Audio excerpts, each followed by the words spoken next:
All right, and we are running live on YouTube. So welcome, Rev Wayne Stills, and we're here for the Impersonal Life. Very excited and happy about this, and I know and you have a song, which Yes, hey, everyone, what's that? It's River Wayne, Stills here from Miracles Everywhere, and we're on ACIM Gather, and this is Impersonal Life.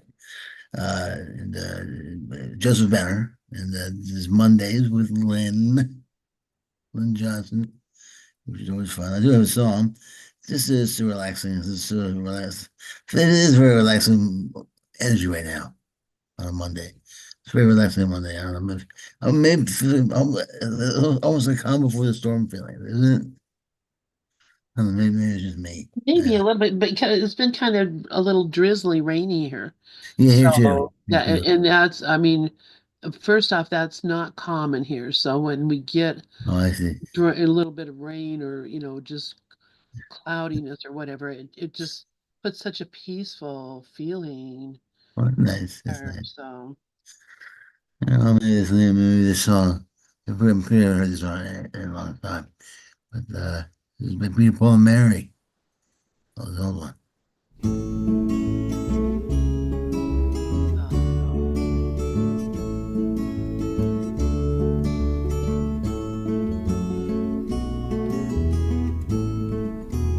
Puff the magic dragon lived by the sea and frolicked in the autumn mist in a land called Honolulu.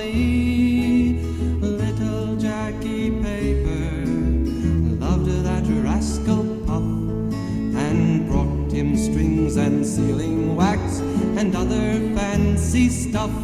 Oh, Puff the magic dragon lived by the sea and frolicked in the autumn mist in a land called Honolulu. Puff the magic dragon lived by the sea and frolicked in the autumn mist in a land called Honolulu.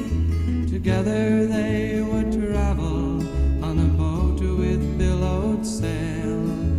Jackie kept a lookout perched on Puff's gigantic tail.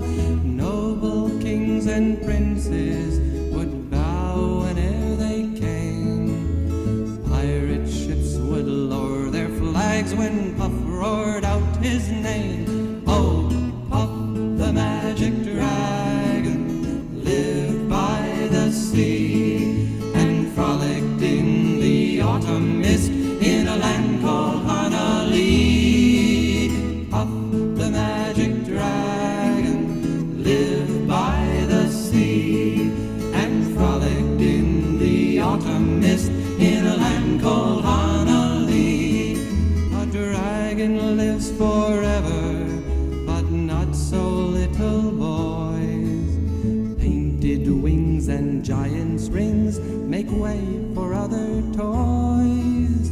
One gray night it happened, Jackie Paper came no more, and Puff, that mighty dragon, he ceased his fearless roar.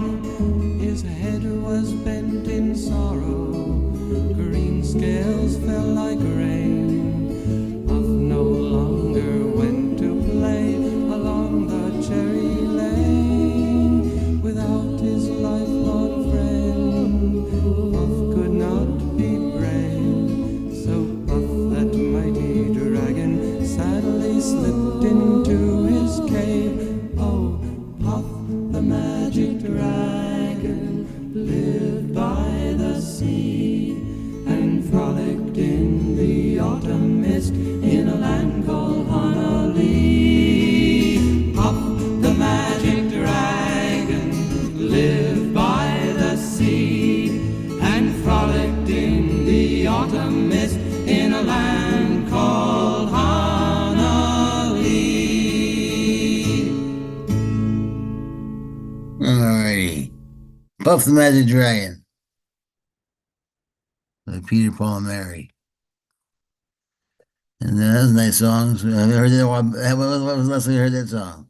Yeah, it's been a long time since I've heard that song, and I'm telling you, it does bring back some memories, I'll tell you Yeah, that. yeah, no man, it's a good song. People in America were a good band. They were a good group, a trio, whatever they were.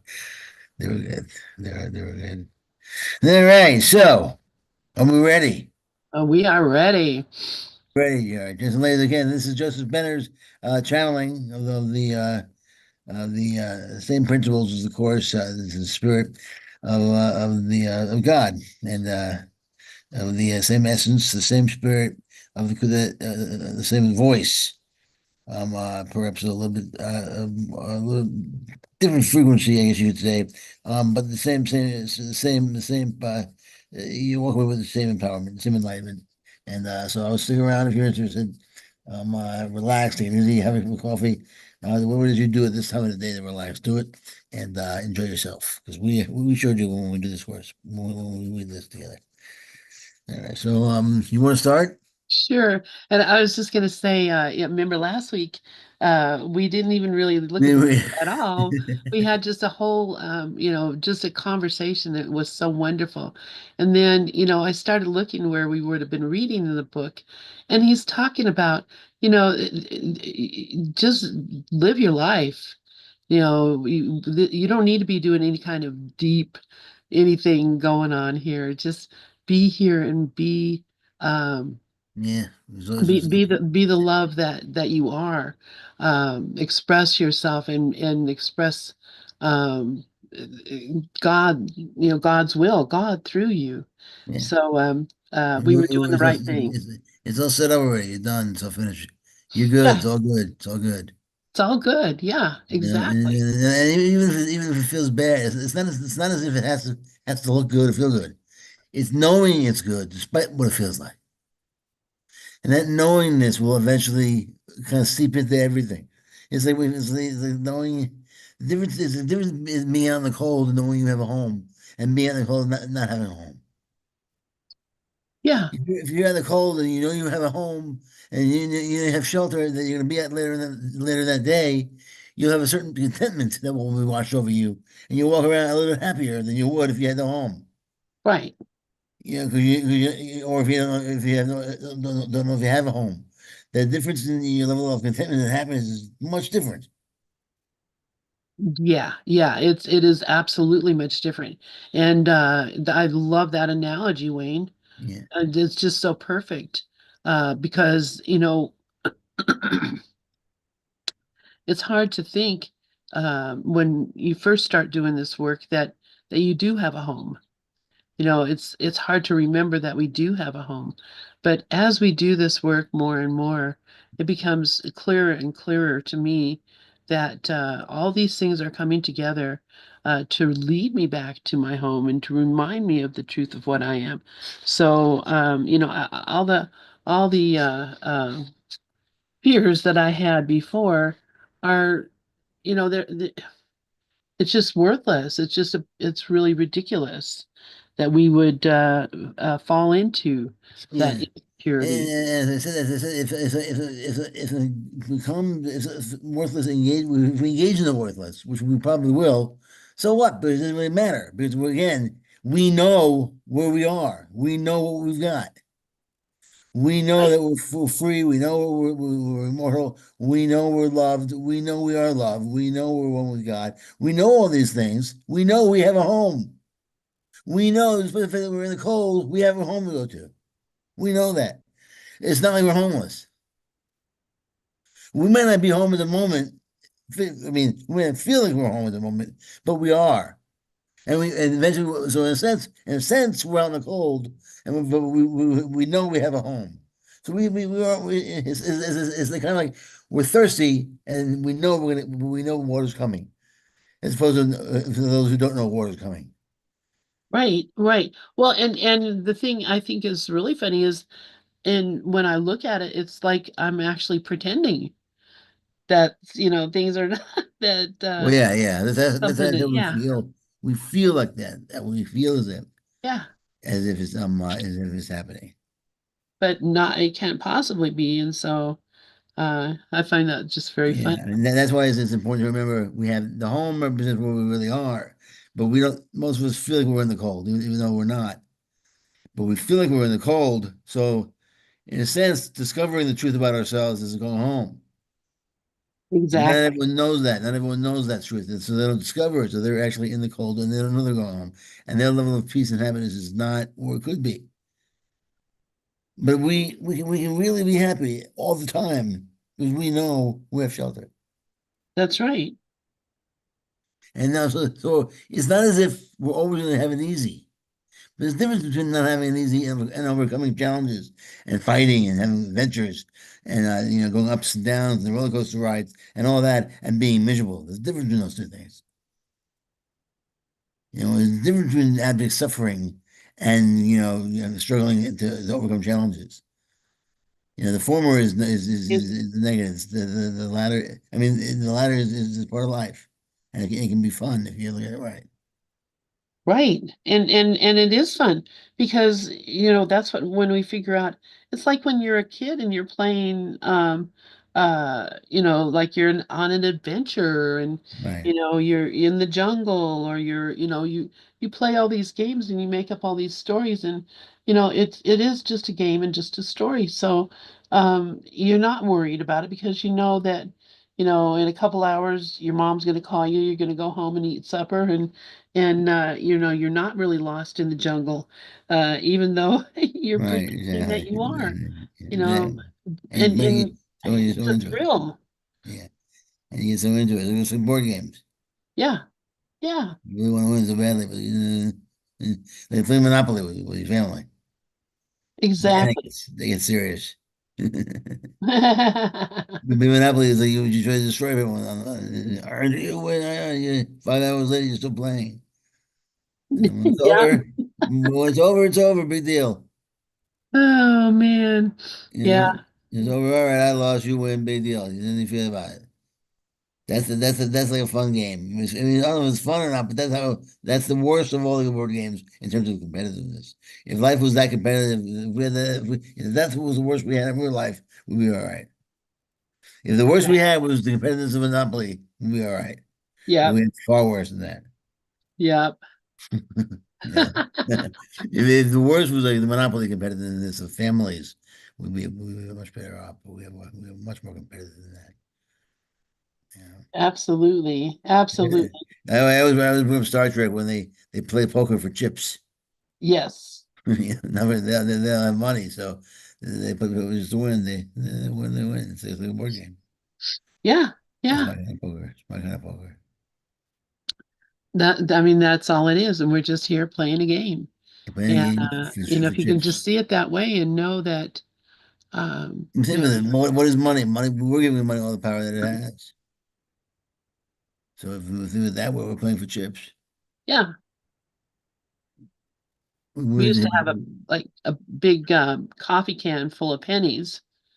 yeah, And when we would get together on holidays, like, Christmas or whatever, we'd all get like, a couple bucks worth of pennies out of the thing and we would play poker.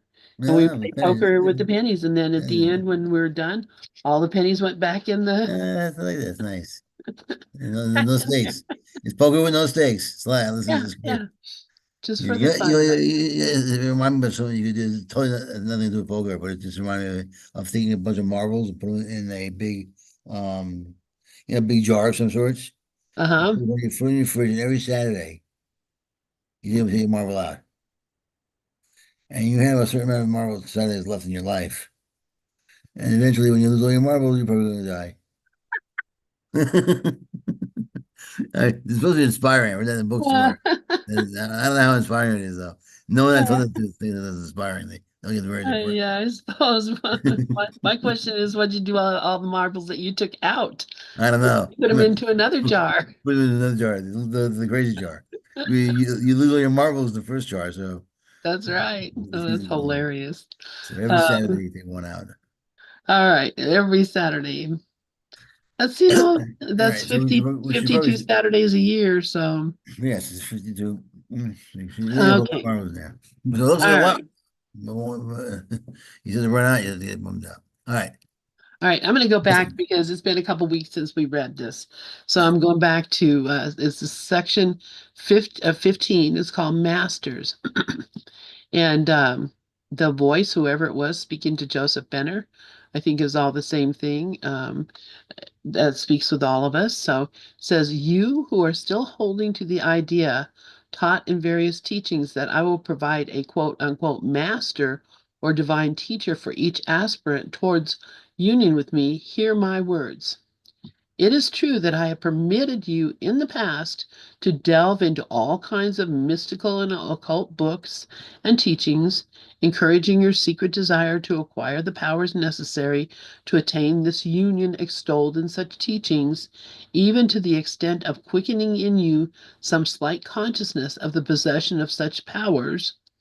Um, I have even permitted the belief that by practicing certain exercises, breathing in a certain way, and saying certain mantras, you might attract to you a quote unquote master from the unseen who would become your teacher and help you to prepare for certain initiations that would admit you into an advanced degree or some secret order on the inner planes of existence, Being where very much of my specific. divine wisdom would be opened up to you. Being very specific, isn't he? Oh my gosh, yeah. Oh my gosh, yes, I'm awakening. I will wake up, and when we wake up, when we become enlightened, when we become enlightened, I'm going to get that way by, having this master teacher and doing the breathing exercises and meditating and reading the books, and I'm going to do all those things, and it's going to make me become enlightened. In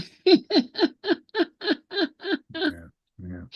Oh, What and do so we and do? so became enlightened. And it's all being put together and guided and mixed up, and it's all been done by God for through us and for us and as us and for us. Yeah, You know, yeah, it's all been done by Jesus. Jesus is behind the whole thing. He said that earlier that he came down and he was Jesus. yes, He was he went through the Christ story. He said something to that effect. yes, yeah, Something I don't remember exactly how he put it, but he put it some way that he assumed the Christ story for those who need it. I think he said yeah. something to that effect. But she kind of talks about it in the Course of Miracles too. That's what I'm saying. Yeah, So, well, yeah, well, because remember, yeah, the yeah, first person he said while I was on the cross, and he, yeah, yeah, you have to really pass over that to see that, to not see it as Jesus, which is fine. I don't think the course really, you know, the course does allow for that. I mean, that's fine. That's why you hear a lot of people say the author of the course, the author of the course. If they have a problem with Jesus, but it does. I find it easier just to I find it more effective what I want to what I can think in terms of being Jesus, authoring the course and authoring any of this stuff that I find more somehow some way he managed to resurrect and be in our story. yeah, And I don't know how he did it, but once you find a way to connect with God to hide you, you can resurrect your own body. It's one thing to reincarnate, resurrect a new baby's body, but to resurrect your own body, that's tough stuff. yeah, If yeah. you do that, then you can figure out a way to stick around each generation and help people out in their stories. Right. Well, he pretty much said that he projected the body as an illusion. Just like all bodies are illusions, everything is being projected. Yeah. So he just projected a body um, at will And in a whenever he sense, wanted to. and in a sense, if you think about it, his projection, since he's the highest, he said he's the highest. He bridges the gap between God and us, between the Father and us. His projection, we are you're in my awareness and I'm in your awareness, so we are also in his awareness, and Yeah, he's in our awareness. you're right. So if we see it that way, we can allow ourselves to experience what it might be like to be in his awareness, with him as the focal point. Yes. And that's what you first started talking about. That was the first thing that we started talking about today. Yeah, we are in Jesus' awareness, and he becomes the focal point. And he becomes, like when you go to sleep at night, there's you in the dream and everyone else in the dream. They're all variations of you, but it's you as the sort of the hero of the dream, and then there's everyone else. Well, in a sense, when you're in the you're in Jesus' dream, he's the hero of the dream, and we're all his supporting actors. Does that make sense? Yeah, yeah, So if you think of it that way, you make Jesus your hero, you make the spiritual hero, and then everyone else is a supporter of him. And now yeah. you're in his dream. And in essence, it's all the same thing. Oh yeah, So sure. Well, yeah, you can put yourself in someone else's dream, but then you gotta be careful, I guess. yeah, it's I think Dove was talking about Keith Kavanaugh, who was saying, well, Dorothy that was sleeping in the bed at the Wizard of Oz, she was the dreamer, but Dorothy, who was the awake Dorothy, who was watching, was the dreamer. She was the dreamer of the dream, Right. and Yeah. that Dorothy in the dream was the dream. yeah, yeah, Yeah, yeah, yeah. So one in the dream was part of the dream as just as much as everyone else was. that's right. Yeah. So yeah, yeah, as I said, she was the what I call the hero of the dream. Yeah, She was the ego of the dream. yes, She was yes, the focal point of the dream, and everyone else was variations of that that focal point. right. That, They were all that the supporting cast, exactly. This for supporting the cast, hero of the and dream. that's what I'm Yeah, saying. If I could somehow get into Jesus' dream where he's the focal point, and I'm the supporting cast. I like that. That's Yeah. an interesting thought, Wayne. Yes, that's what I'm thinking. So the only thing to do that is simply just to say he's the hero of the dream. So I'm supporting him and see where it leads me. That's an interesting. I think I'm gonna start looking at that myself. Yeah, I cool. like that idea. So I'm gonna continue reading. All right. Um, he continues, I have not only permitted these things, but if you can see it, it was I who led you to these books, inspired you in such desire, and caused such belief to find lodgment in your mind. He just Not, caused that. He just caused us to come up with that. yeah, Thank you. Thank you. Thank you. Thank you. yeah, he's the inspiration for all of it. Right. So, but not for the purpose you imagine. So now he's going to tell us All right. Good. why he's leading us It's there. about time. Yeah. Thank you. It's first, but the whole book is almost done.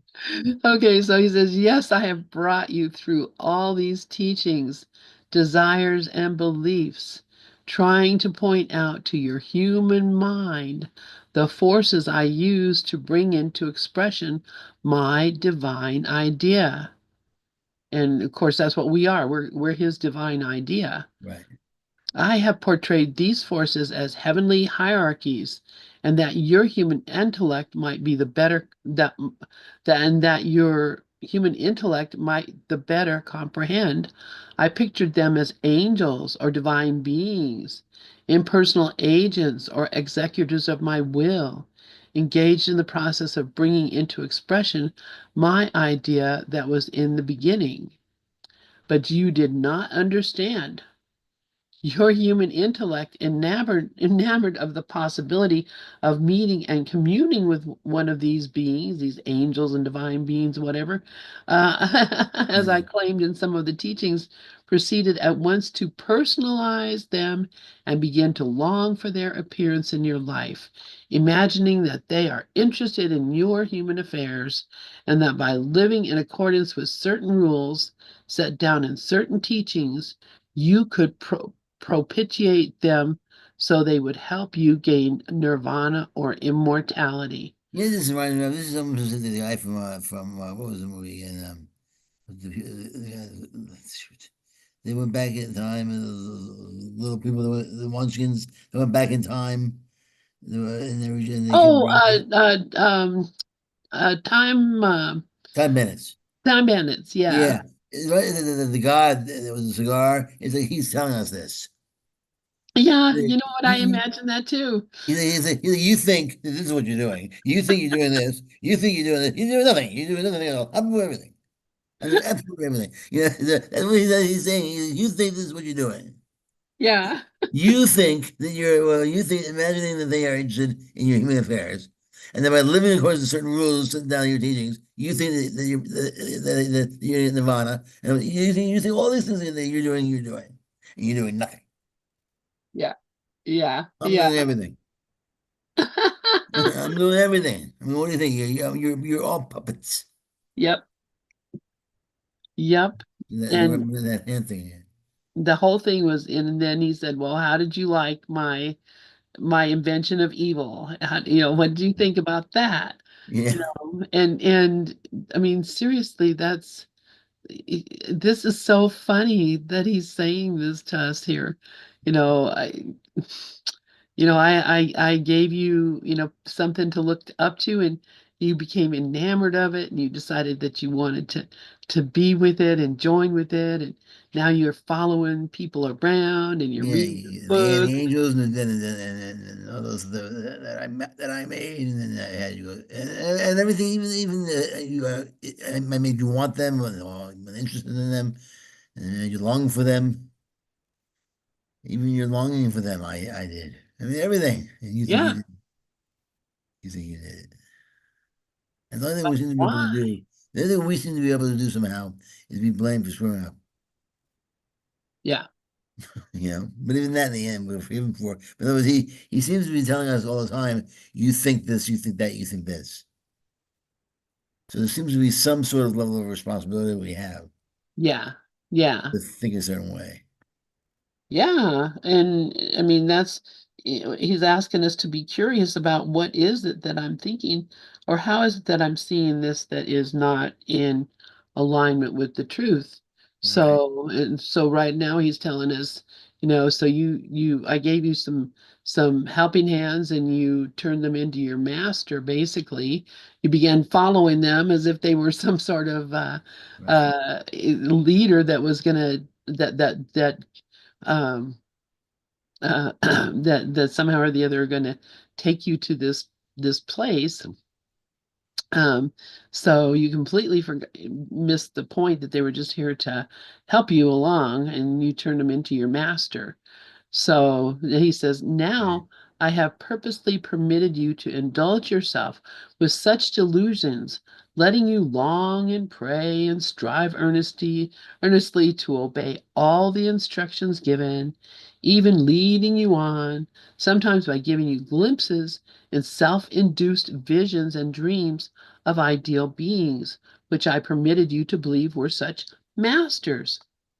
I may even have caused to open in you certain faculties which make it possible for you to sense the presence of personalities that have passed into the spirit side of life and who have been attracted by your desires and seek to fulfill the part of master and guide to you.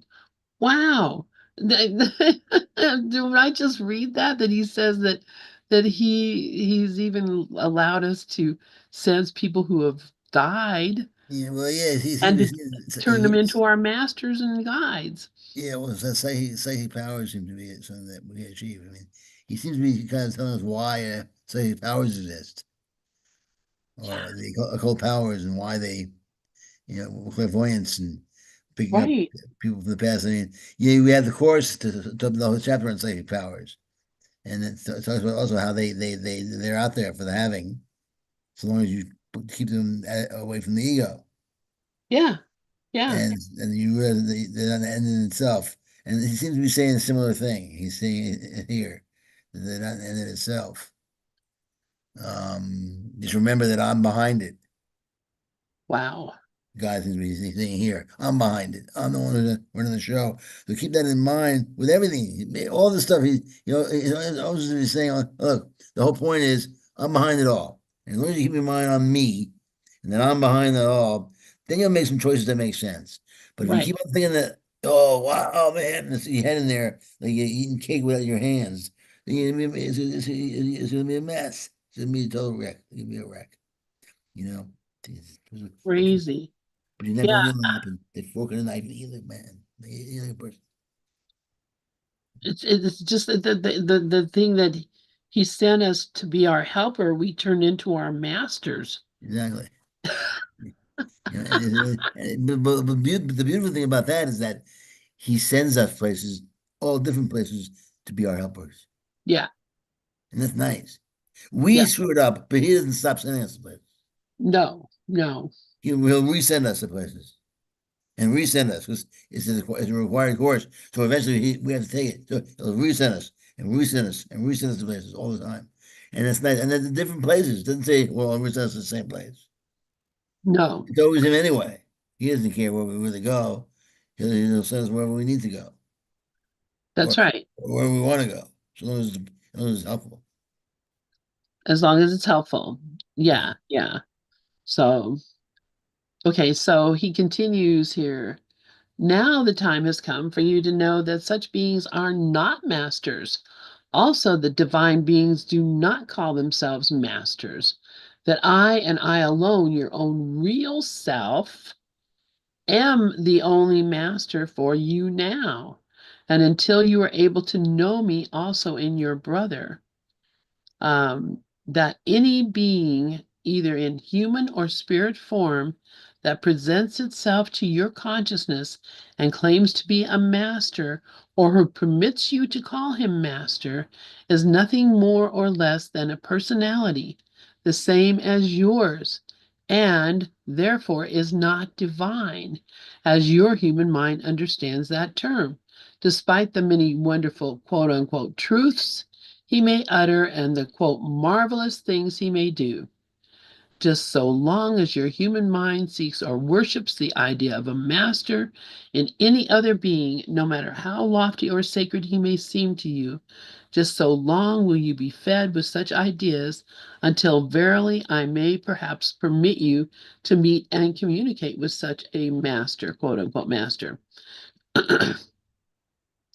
If that privilege is vouchsafed you, it will only be, why does this seem like I've already read this?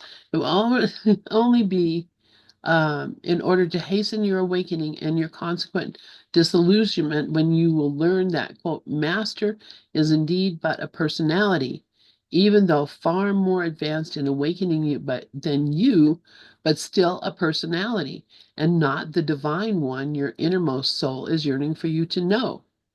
For I feed you with every idea that will operate to teach you the reality back of the seeming. And if I lead you on to apparent deception and loss of faith in all human teachings and in all human and even divine perfection, it is only to enable you the more clearly to distinguish between the substance and the shadow, and to prepare you for that far higher ideal I am waiting to picture to you. So, Yeah. He's up for a while. it's pretty crazy. I'm gonna look at something here. Right. I think, let's see. I think we already read this. Really? Yeah, I think so, but I guess I needed to read it again. Uh, yeah, I don't That's why know. I was like, didn't we just already read that? Yes. Oh man. Yeah, I had us for the We did go wrong. back. You said when we first started, you wanted to go back, so maybe you went back farther than you thought. Yeah. Yeah, well, that may be true. Mhm. So, so that's pretty funny. Anyway, So, yeah. but yeah, so where were we? So, yeah, the last thing I was thinking about was what he's moving us from place to place, place to place, place to place, place to place. And then the word master. I mean, I wonder, what if it seems to be the word master. He's probably talking about it as the word slave. I mean, it's not so the word master could also mean teacher. Right. Like the masters of the Far East. Exactly. Or Jesus was called master very often. Yeah, back in the Jesus was day. called master. Yeah. So I don't think he means that. And he was 1920s, so he was not that far away from slavery, as we are now in terms of when that word was might have been used still in that sense. I don't know how it was used back then. So maybe it made much more sense for him to be against that word. But I think any word, I think his point is well made. Yeah. The- Well, I think so too. And I think that because there were I'm just gonna slip over here to my old friend Mr. Google, who Okay, I'm gonna look for um spiritual masters in the 19 early 1900s. right.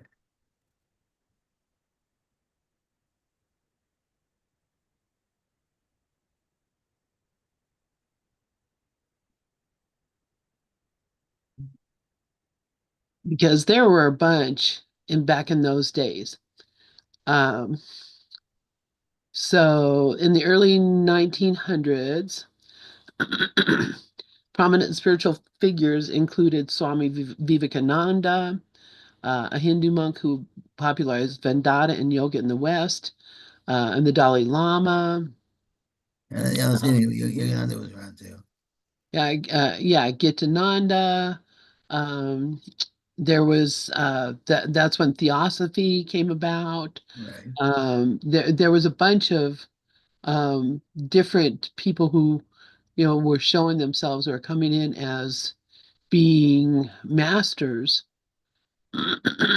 So, um, Yeah, so I think it means Babaji, a little different meaning. I wonder if the definition of the word master, eh, what would that would say? Is that the master definition? well, let's What would see, be a master? Ascended Master. Let's see what Yeah, this has to say. Ascended masters, known as Mahatmas, are believed in several theosophical and related spiritual traditions to be spiritually enlightened beings who in past incarnations were ordinary humans.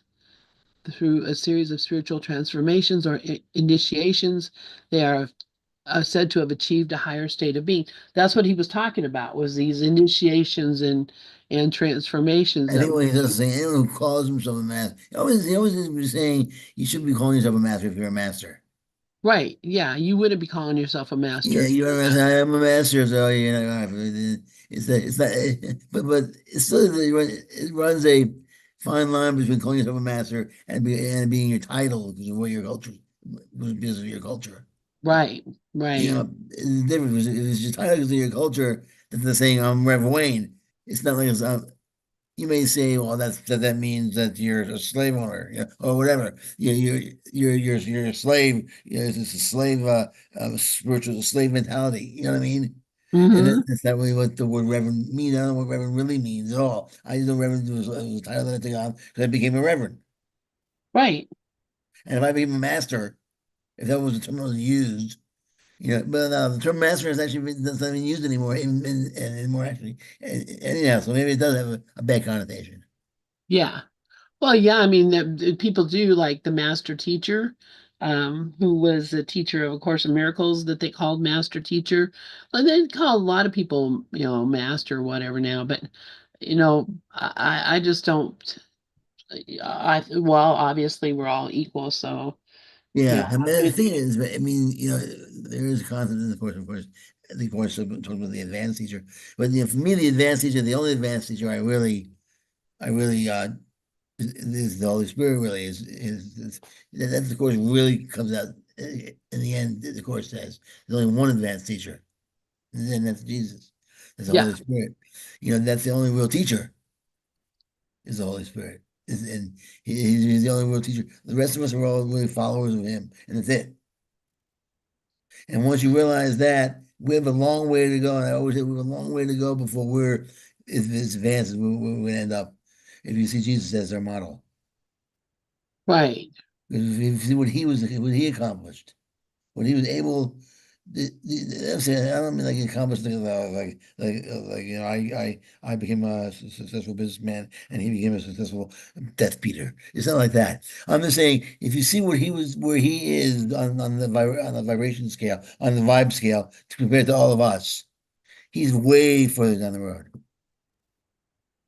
And I'm not saying that that's a bad thing or good thing. It's just that he's the bridge between me and the Father, and that bridge he reaches his hand way down to get me, which is fine. He'll do it. I don't have no problem with that. But that's what he'll do. That's what, and so I have no problem with that. But I'm waiting for his hand to come down on me. Yeah. I'm waiting for his hand. I'm not waiting for other hands. I'll take a hand I'll take a hand if I trust it. I'll take a hand. If I don't know very well, I won't take it. That's life in this world. Yeah. Yeah. You take some hands you Absolutely. take, some hands you don't take. But when you feel the spirit come through you and you feel the hand of Jesus come through you, then you take that hand. It reminds me of that song, Put Your Hand in the Hand of the Man Who Steals the Water. Well, it's water, yeah. That's a good song. And this is true. I mean, eh, and that's why I say I want to see if I can get into his consciousness, into his dream. Right. Because then I don't have to do anything once I'm in his dream, except allow him to dream for me. Yes. Just allow Yes. him to do what he does, allow him to be himself. And all I have to do is allow him and then I'm part of his consciousness. Exactly, exactly. So let me read, I guess, where we're at now, and we have a little bit of time, and I think this really kind of goes with what it is that we are talking about. Um, where he's Jesus, the character, or the person who's the author here says, "Ah, my child, if you will spend but 1/10 of the time and energy you have wasted in seeking without."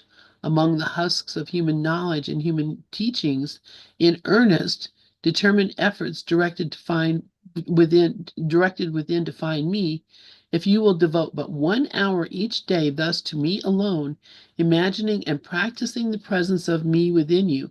Practicing the presence is one of the Joel Goldsmith book that we Yeah. just read. Yep. Practicing the presence of me within you. I here promise you that you will not only soon, but very soon find me. But I will be to you an exhaustless fount of such wisdom and strength and help as your human mind cannot possibly conceive. If you will just if you will but seek me thus, making me first in your life, never resting until you do find me, it will not be long before you will become conscious of my presence, of my loving voice, speaking constantly from out of the depths of your heart. You will learn to come to me in sweet communion, and you will find yourself abiding in my consciousness, and that my word is abiding in you, and that whatever you desire will in seemingly miraculous ways be done unto you. So basically, he's saying what, just an hour a day. Joel Goldsmith says, anytime you think about it, just And remember to then, connect. yes, and of course also highlight something he just said also how if you spend the time you spend on nonsense, basically, on the wrong thinking, on right thinking, everything will work out better. And of course, it's the same thing in chapter 31 with the Yeah, simplicity of salvation, when it says if you look at what you're doing here, look at how look at the power that you have, look at the world you've created. Don't tell me you can't do what I'm telling you, asking you to do. You can. All you do is stop creating that nonsense and create the real world. And that's what he's saying here. He's saying the same thing. yeah, He's saying, look, don't stop spending all this time, making slaves, making yourself into a servant. I mean, with slave mentality, being addicted to the world, being codependent with the world. Stop it. take all that power that you're using, that you give, all the power that you're using to hurt yourself. That's what it comes down to. The whole course is comes into one line. We have the power to hurt ourselves. We only hurt ourselves if we only we only we're only hurt if we hurt ourselves. That's it. Yeah, We're only in pain if we hurt ourselves. We only hurt. That's it. We're only hurting ourselves if we hurt. That's it. No one ever hurts us. You never hurt me. No one's ever hurt me before. No one's ever hurt anybody. Everyone hurts themselves. yeah, and you have to take responsibility for that. Yeah. That's I read somewhere. Best way I guess to take responsibility for it just to lose it. I mean, let it go. I read something posted on this. I left this morning for that doctor and for the chiropractor. I was walking out, and I said, it was a quote from Ken. It just said that not only are the thoughts you're looking at, I mean, the picture of what you're looking at, meaningless, but the thoughts. Remember, the thoughts in your head are meaningless. that's right. He That's said, right. he said the thoughts that you're using to project those pictures are meaningless. So it was just a reminder that nothing is really here. Yeah, And that's the let go of all the responsibility you think you have to take on. Yes, take on the responsibility and then just remember that what I just said, but everything's meaningless, and then the responsibility just fades away. There's nothing exactly. of which you came. Yeah, I made up my mind. I made it up. Yeah, exactly. You made it up. And once you realize, and then you unmake it, and you let it all go, and you're left with what he's talking about here: sweet communion with his consciousness, his word. Exactly. You know, seek I'm him gonna first. Seek do him first. um Dive into his consciousness. And it might be a rough ride, but who cares? A rough ride either way. No matter what you do, it's a rough ride. So let the rough ride be in his consciousness. I'm just looking for a song here. Buddy. Um Yeah. that I haven't heard. I don't know if I've heard it or not, but maybe not. Maybe I just made that up that there was a song. When there was a song for what? You had us already? About that I made my mind up. Oh, I thought you were saying that. Yeah, but I can't find it. So uh See, you can move forward. It's the rush. I don't think we have a rush here. What was it called? Can you search for it? yeah, I'm not real sure about it because um um someone just mentioned it to me. Um so I'm not sure if this what the song is. Um oh, here it is. Okay. It's called Right. When Your Mind's Made Up. Um I'm gonna play that song. Okay, good. All Hey right. everyone, Miracles Everywhere. This is Wayne Stills with Wayne Stills, and Lynn play a song, and then we'll be done. And then I'll give the like to Lynn, and we'll say goodbye, and I'll be back tomorrow. Hopefully, Back tomorrow. tomorrow's is for Anxiety to Love with the lovely Ozzy Whitehead. And so until then, everyone, peace. God bless. I love you all, and I'll see you soon.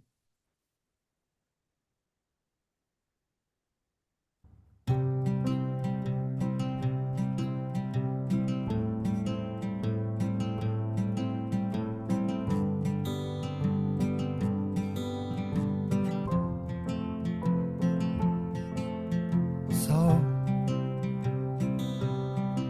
if you ever want something and you call, then I'll come running to fight, and I'll be at your door when there's nothing worth running for.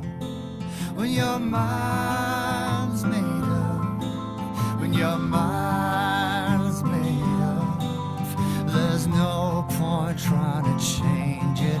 When your mind's made up, when your mind's made up, there's no point trying to stop it.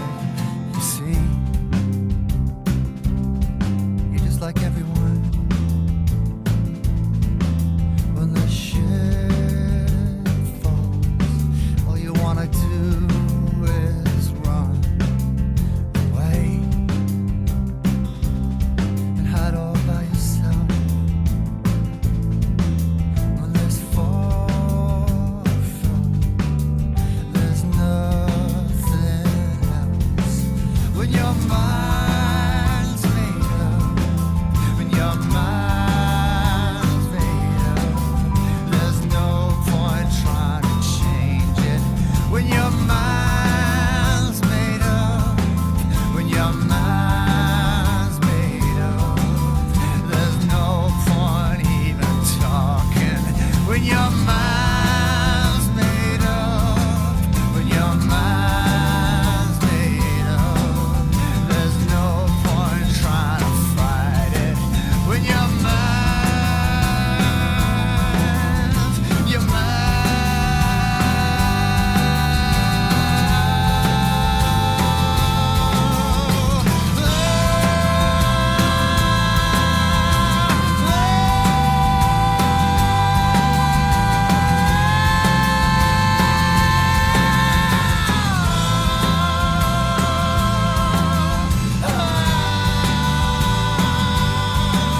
there's no point trying to change it.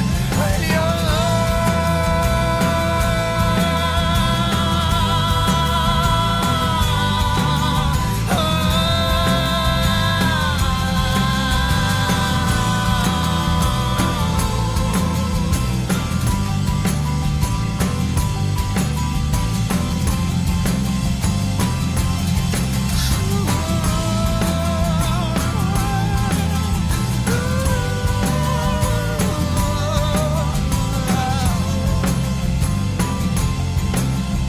so, if you ever want something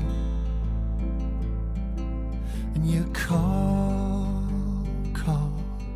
then I'll come running.